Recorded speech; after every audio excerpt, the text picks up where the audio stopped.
Monica Cost Show. New levels, no labels. The Monica Cost Show. Hello and welcome to the Monica Cost Show, New Levels, No Labels. I'm your host, Monica Cost. I'm excited to have you join me as we dismantle the societal labels that keep us unfulfilled, stuck in unhealthy relationships, working in careers that lack purpose, experiencing financial turmoil, putting on spiritual facades, and other disabling rituals. Through conversations with familiar faces, we'll explore the effects of labels, the consequences of conforming, and the liberation of living true. By the end of each segment, it is my prayer that you will begin or continue on your authentic journey to a place of unfiltered personal truth. We won't glorify the rich and famous or dish dirt on those who are having a tough go of it. What you will get is thought-provoking conversation with a purpose, and that is to have notable personalities share their journey in a way that gives others the courage to abandon labels, start living according to their own values, and to join this authentic living movement. We are, in fact, Authentic TV. Today, I am delighted to have actress and community servant Meagan Good for an authentic conversation here on the Monica Cost Show. New levels, no labels. Meagan. Yes. Hello. Hello. It's so nice to have you here. It's awesome to be here. Thank you for The having viewers me. don't know, but we've been trying to make this happen for some time, not Yeah. the show, but just to get together and, Yeah. and sit down. So, you and I have had lots of conversations about a lot of different things. And I've heard some of your story, but can you talk a little bit sort of about your background and Right. what led you to acting and being in Hollywood? Yeah, I grew up in Canyon Country, California, and the neighborhood that I grew up in was predominantly white, so there was a little bit of racism going on at that time, and I, was kind of struggling in school, struggling to fit in, struggling to kind of figure out who I was and what I could have ownership over. And I wasn't going to be the prom queen or on the cheerleading team or make the dance team. And so my mom put me in acting as kind of a hobby to see, if it was something that I liked. And it turned out to be something that I loved. And so by the time I was about 13, I took it very, very seriously. And here I am. And didn't look back? Didn't look back. What do you like most about your job? Oh, I love finding the heart in the heartbeat of a person and a character, whether it's somebody I know that's like them or someone I have to research and kind of just like sink my teeth into and find, what I believe they think, they feel, how they would move, what is their reactions, how they interact with other people. That's probably my favorite part. And then once you're comfortable with that, letting the magic happen, however it happens on scene, especially when you're partnered up with another actor. Sure. All these awesome things happen. Yeah, so. And in the theme of authenticity, though, do you sort of have to throw that completely out of the window as you're looking at parts, or are there parts of your authentic self that always, that Always sort of seep through? Yeah. Yeah, I think so. I think because I think it comes from the understanding of your mind and your heart and your experience. So even while you may be trying to understand someone else's experience, the closest thing that you can get to it is an experience that you've had that's somewhat similar, or an experience that you look up and you perceive in your mind how you would have reacted if you were in that situation. So it's still authentically you, because it's still coming from your brain and your heart and your spirit. But then there's other things too that are kind of they're just what you think, but I guess that's authentic too. So, yeah, and speaking of your heart, I mean, I've gotten to know some about you and what you care about and the things that drive you, and I don't think most people know it. And so what are some of the things that pull at your heartstrings, whether it be community-based or, other things? Well, of course, I'm a Jesus girl. Kind of a Jesus freak in a very good way. So I love to just be around people who, love God and are excited about their spirituality and feel very purposeful in life and want to fulfill the potential of who God created them to be. I love, hanging with people that are on a mission like that because that gets me excited. I also have a real heart for young women. Growing up, in the area that I grew up with, the things I dealt with as a little girl, and then, as I began to grow up as a young woman, especially a young woman in that industry, you see a lot, and you experience a lot, you do a lot, and I know that these girls have it so tough, these teenagers, and there's so much, music out there and content being sold to them that's telling them, well, you got to dress like this, and you got to do this, and you got to twerk like that, and you got to this, and you got that, and da-da-da. That's how you're going to be accepted. That's how you're going to get a guy to like you. You got to, give it up, or else somebody else is going to give it up to him, and you're not going to be the one, So my heart just goes out to them. And so I do a lot of speaking with young girls, whether it be at schools, jails, any opportunity that I can get. Sure. Yeah, and around the authenticity piece, and it's interesting because people have this view of what a person who loves God or loves Jesus is supposed to look like, right? Yeah. But I think I mentioned this to you before, that one of my favorite Bible verses is, you will know them by their fruit. And I have to say that each encounter with you has been consistent and would make me want to get closer to Christ. I am also a Christian, but I think the way you live, right, there's no correlation between how someone looks and what it is that they believe in their heart. I remember I was on Newbury Street here in Boston one time, and there was a guy with just tattoos everywhere. And he came up to me and he said, "Sister, you are going to be so blessed, Jesus." And he prayed with me on Newbury Street. But if I, just looking at him, he had piercings everywhere. And so how have you handled some of the misconceptions about who you are in your heart versus, I feel like God had been preparing me for this season pretty much all my adult life, and probably my child life as well.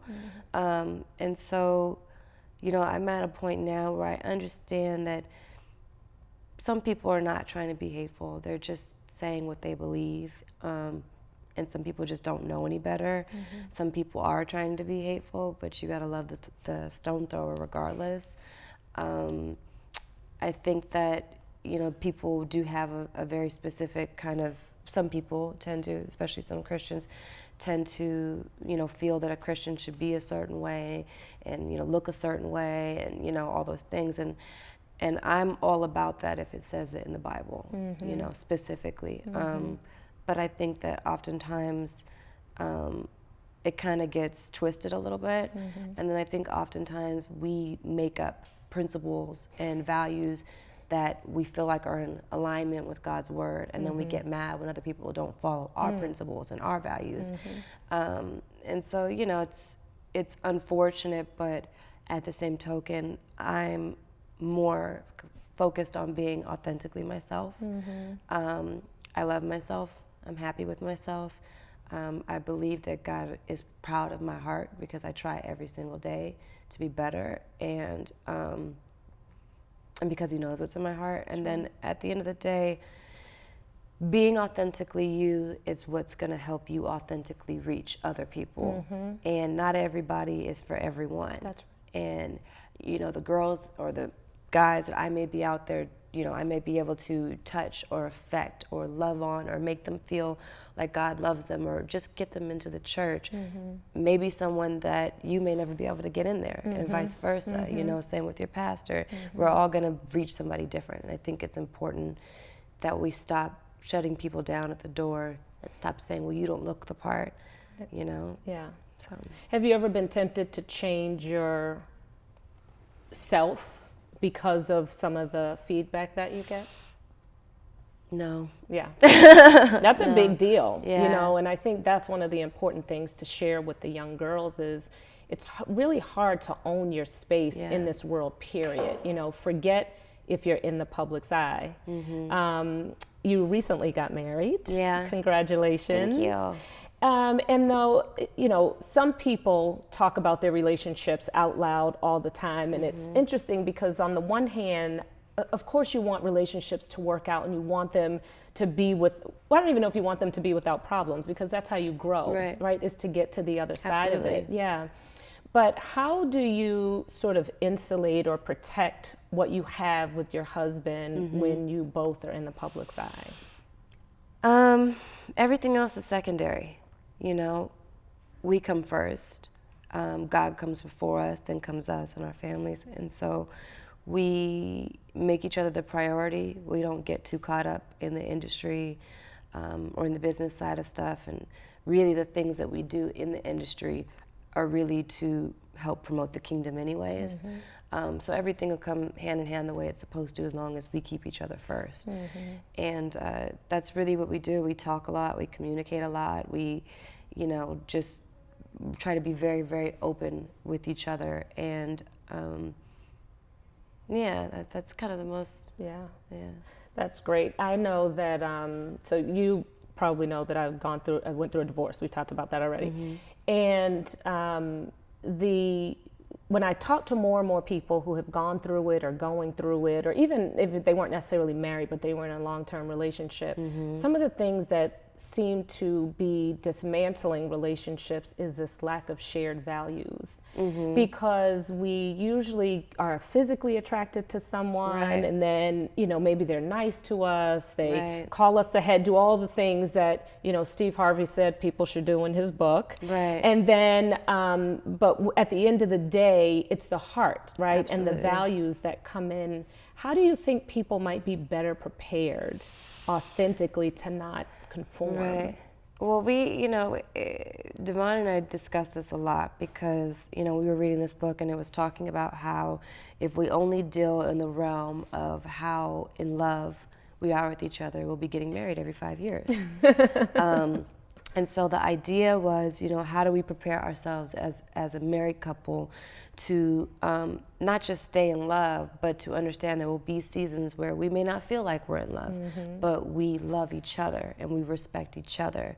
And it's about being partners in purpose. It's about what we are to do collectively as a unit to build God's kingdom being more important than anyone's feelings on any given day. It's about not even committing to each other as much as committing ourselves to God as a unit, you know? And that's kind of what we really went into it with, which is, you know, you're my partner, period, point blank. Whether I feel like I love you this week, whether I feel like I don't next week, whether we're attracted to each other 10 years from now, whether we're not, whatever it is, we're in this together, and we're in this together because we are committed to making each other better. We're committed to holding the mirror in front of the other one and showing them in an honest and loving way, these are the areas that you need to work on, these are the areas that I need to work on, and just, you know, again, committing our lives to the goal. Yes, so. And I love partners in purpose. I've never heard that put that way before, and that's great. The other thing is, in terms of what I think is important is how to say out front, we're going to have problems. Right. Particularly for people that are in the industry. You know, I can't help but to cringe sometimes when you see people on TV and they say, this is forever, you know, it's the love of my life. I can't live without him. I can't breathe without him. Right. And then some rocky times come and a friend leaks that. And all of a sudden people are saying, oh, you know, is it going to work? Right. Is the relationship doomed? Right. So I like the way you say it's not going to be perfect. Right. And so Devon is an ordained pastor. Minister, yes. Minister, yes. And does he have a church? No. Okay. He basically, I mean, we go to two churches. We go to one church, LA, and we also go to Mount Rubidoux in Riverside. And so he preaches at both churches, and then he also preaches all around the world, different places, and motivational speaks, and has his book, and so it's all kind of tied into the same kind of heart. So living your authentic self came into clear view for people recently with The Dress. Oh gosh. Yeah. Yeah. And it, you know, it went viral and it hit social media. Can you talk a little bit about that scenario? You know, if you're not tired of talking about it. No. I think, you know, and I kind of mentioned this before, I feel like people feel like maybe I just got saved, like last year, or when I met Devon, or just, you know, recently in general. And so I think that they expect a certain something, and then if I do something that's outside the box, they get shocked. And what they don't realize is that I've been saved since I was 12. I've been baptized since I was 19. I've always walked with God, even when I was on the cover of King magazine. So in some areas where you may not see something very different is because there isn't a lot different. I'm the same person. And my husband fell in love with my heart and my spirit that God gave me that's been consistent throughout all these seasons that people, you know, they see certain things and they think they know you and they think they know your heart and they think they know your intention. And it's unfortunate because they don't. They're only getting a snippet of a story. And then they don't know enough about why or who or what or anything to have a real scope of things. But that's neither here nor there. With the dress, you know, I honestly I was going to the award show. At the time I wasn't presenting. I was shooting Think Like a Man. I flew back home to pick out the dress. I picked it out, flew back, and got on set probably wee hours in the morning, worked all the way into the next day to wee hours in the morning. Found out that I was presenting, was still on set, finished probably about 4 in the morning, caught a flight to LA, passed out in my bed, got up, put on my clothes, and went to the award show. Barely made it because I was so exhausted. So I never even thought about it. I never had a second thought. And I didn't know I was presenting a gospel award either. Right. And so even then, you know, after everything kind of happened, I was I can't say that I'm shocked that some people have that reaction, but at the time I was. Maybe now I wouldn't be. Maybe now I kind of almost go, oh, well, whatever, you know. But at the time I was like, are you serious? This is something I would have worn. But they're like, you know, in their mind, they're like, but you're a Christian now. I was a Christian then too. That's right. But you're married now. And I said, yes, I am married, but my husband didn't marry me to change me. He loves me as me, you know. And then I'm sure they'll say other things once I have kids. Oh, but you're a mother. Relax. That's right. Jesus loves me and he loves you too. That's right. So. And I love that message, that sort of come as you are, right? Yeah. To your point, we need people covering all bases. We need somebody speaking to the intellectuals. We need, you know, just from a spiritual standpoint, right? Absolutely. Having much respect for whatever your spiritual base is, right? Not suggesting that everybody has to be a Christian, but there is, you know, I do believe in having a spiritual centeredness, right? Whatever that looks like for you. Yeah. So there's, you know, of course, lots to read about you on the net and things to know. Can you share maybe something that you can't find on Google? Well, I'm really goofy and very dorky. I do a really good baby voice that I always do that Devon loves. And I don't want to do it. I got all embarrassed. I was like, oh no. No, we'll save that for Devon and let him. But you're sillier than most people think. Yeah. I'm sillier and way sillier. I'm a dork. Yeah. For sure. And what else?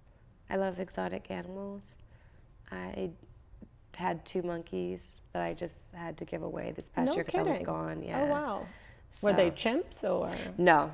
Okay. Girl, I'm not trying to get my I'm going face back to eaten Michael off. Jackson. I'm done with that. No, they're small. They're probably like about that big. Oh, okay. But then they have like long tails. They're called marmosets. Oh. So I had 2 of those, and then I had to give them away this past year because I was gone for almost a full year. So, but now I want a squirrel monkey, and I have 2 hairless cats. Oh, wow. All right, so you... A connoisseur of cats and monkeys. So, all right, so you own your space well in the entertainment industry and in the world, generally speaking. Thank you. I don't think that that's the case for a lot of people, hence the reason why I do the work that I do, right? And what do you think are some of the ways that at least people that are in the public's eye might be able to tap back into their authentic selves and not give in to the pressure? Because you know, there's a reality around perception is reality. Sure. And that people make decisions based upon how they perceive you. So, you know, what do you think is that balance? You know, I think it's tough, you know. For me, part of the reason that I haven't conformed to anything in particular is because I can't say, you know, when you asked me earlier, did I ever want to? I take that back. I wanted to, I just couldn't do it because being myself is the very air that I breathe, and I would die without being full and whole and real.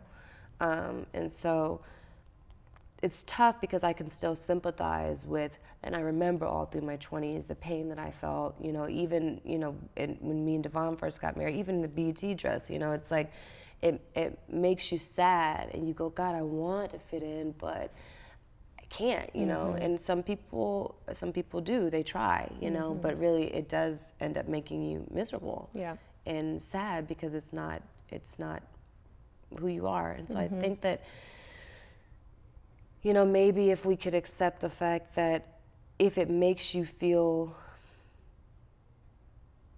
trapped, maybe, that's something you shouldn't do. I don't know. I mean, I totally can relate to that. And I think the more people kind of break out of these facades and what I call the land of make-believe, the more we'll support each other in it. Absolutely. Right? So if you're comfortable doing it and you're supporting me doing it, then that's, you know, which is this movement that I'm on to try to say, let's be a little less label conscious and let's be more value led. Absolutely. And on that note, I think I told you that we have a game here called the Label on the Table. Oh, yes. And so we are going to play the Label on the Table. Okay. And the rules are, or how you play is, I'm going to read a scenario, and there's going to be labels in the scenario. You're going to say what you thought I meant by the label, and then I'm going to tell you what I really meant. Okay. Okay. So this is somebody that someone suggested you hire as a business manager. Okay. And so then I say, I wouldn't particularly trust him with your affairs. He's inappropriate, shady, and unreliable. So inappropriate. Okay, so inappropriate, I would think means... There's no wrong answer. Okay, well, when I think of inappropriate, I think of someone like being like a pervert. So I think pervert. I think we were in the similar, I said he often makes comments about my appearance that make me uncomfortable. Yeah. Shady. Shady, I think of a person who lies, is dishonest. Yep. So I said he didn't make me aware that I overpaid him. So that is lied. That is right. That's right on. And unreliable. Unreliable, not on time, doesn't say he's gonna do what he said he was gonna do, or doesn't do what he said he was gonna do. Can't always reach them. Yeah. In this specific, I mean, this is going to be one of the ones where we're spot on because what I said was he missed 2 conference calls. Nice. Yeah. So the only danger with the broad brush labels and not being specific is that if I generally say he's unreliable without explaining that I think that he's he just missed 2. Right. Then you think he didn't come to work. Right. And you just think that in everything he does that he's unreliable. Right. So I think it's important that we be careful and that we dig a little bit deeper into the labels. Yeah. So I would like to talk a little bit about your value system. Okay. And how I ask people to think about their values or maybe things that make them upset, their pet peeves, or maybe something that gets you on a soapbox. So if you had to think of a pet peeve or Judgment. I obviously don't like to be judged. I push against that often. I hate to see other people judged. That gets under my skin. I hate to see the underdog judged. I hate to see someone, especially if they're like, you know, sweet and not like aggressive, be judged or bullied. I hate bullying. Yeah, and people are just mean. That's a good one. Yeah, judgment. Well, they're all good ones. I didn't mean see that was a label. I said, Yeah. that was a good one. What does that mean? There's Right. no such thing What as does a that bad mean? value. I know. Well, you know, it's a process, but I'm so sensitive to it now that when Right. it falls out of my mouth, Yeah. you know, I can come back around to it. Right. So you've been busy. Yeah. And can you talk a little bit about the projects that you're working on?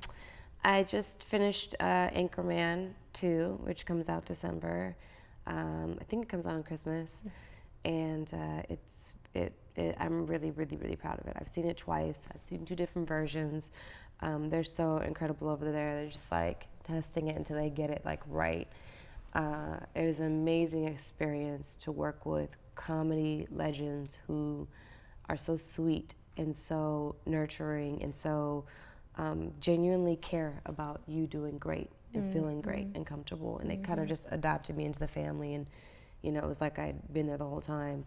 And of course, I was freaking out because I'm a huge fan of the first one. So I was like, when I found out I got the part, I sat in my living room and cried. Yeah.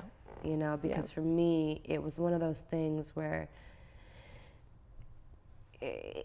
for me, it's one of those things for like everything that we've discussed in terms of being, you know, judgment and in terms of how people perceive you and all those things. It meant a lot to me because it felt like things coming full circle. You know, it felt like I'd been in the business for so long and just trying to get more opportunities and kind of fighting out of certain spaces. And, you know, when I went to go do Deception, it was very scary for me because I hadn't done TV as a regular, let alone the lead, since I was 17, 18. And so that commitment like scared me, but God dealt with me about it and was just like, listen, I know where you want to go.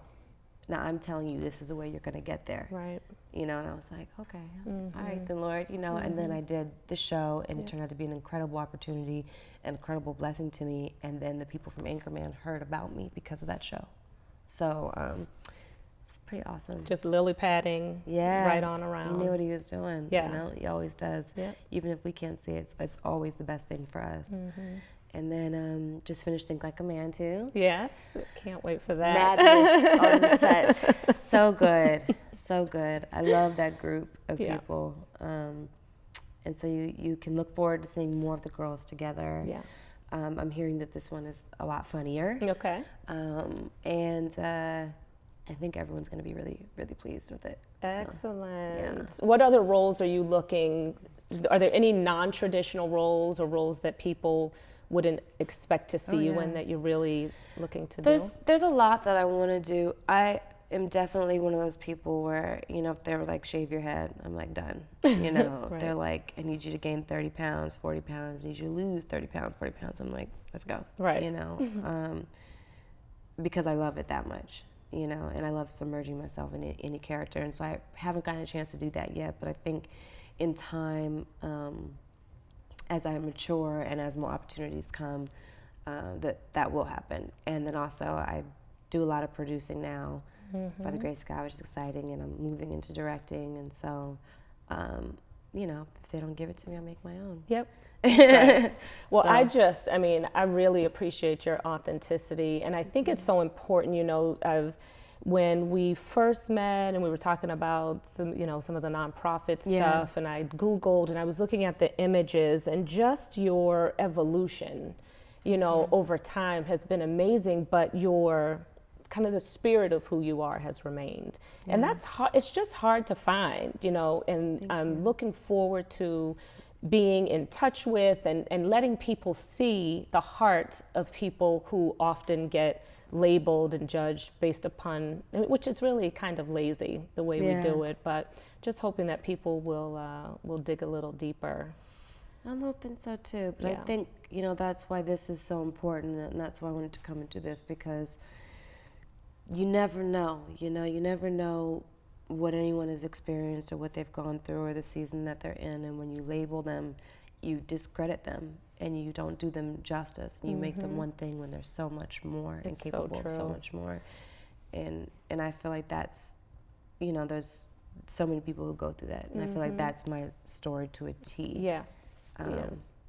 but I embrace it. Yeah. And it's exciting. And your hopefully- strength, I'm sorry to interrupt, but No, your no. strength in being able to maintain is what's pretty incredible. You know, it's hard. It's kind of like how Julia Roberts talks about if somebody keeps telling you the bad stuff, eventually you start to believe believe it. it. And so if somebody's trying to evolve or to show you who they are, but you Yeah. keep pushing them back into that box, sometimes eventually their spirit is broken and they stop Yeah. trying. So I applaud you on behalf of all the people who will become free because of how you live your life. And I appreciate you being here.